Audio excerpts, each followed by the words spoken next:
பார்த்துக்கிட்டே இருக்காங்க. இதிலிருந்து தான் அந்த டைட்டில் கார்ட் போடுறாங்க.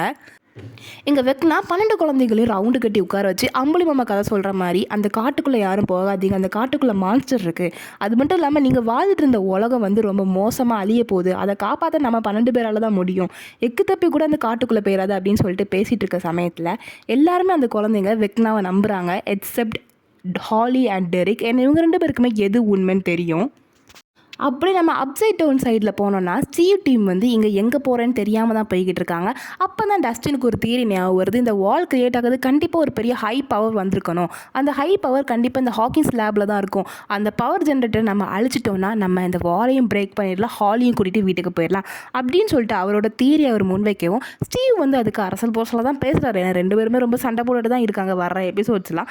இதில் வந்து 2 டீமாக பிரிஞ்சு நம்ம மேலேயும் கீழே போய் தேடலாம் அப்படின்னு சொல்லிட்டு மேலே ஜானத்தன் நான்சியும் போய்கிட்டு பேஸ்மெண்ட்டை ஸ்டீவும் டஸ்டினை போய் தேட போகிறாங்க. அந்த டீம் படிக்கிற கூத்து நீங்கள் பார்க்கணுமே, ஸ்டீவ் வந்து நான் டஸ்டின் கூட போக மாட்டேன், ஜானத்தன் கூட போக மாட்டேன், நான்சி வா நம்ம போகலான்னு சொல்ல ஜானத்தன் வந்து இந்த டைமில் நீ இப்படி கேவலமாக பிஹேவ் பண்ணுற அப்படின்னு சொல்லிட்டு ஒரு பேச்சை போட நான்சி இதில் கோவப்பட்டுட்டு நார்மலாகவே நம்ம டீமாக போகலான்னு சொல்லிட்டு போயிட்டாங்க.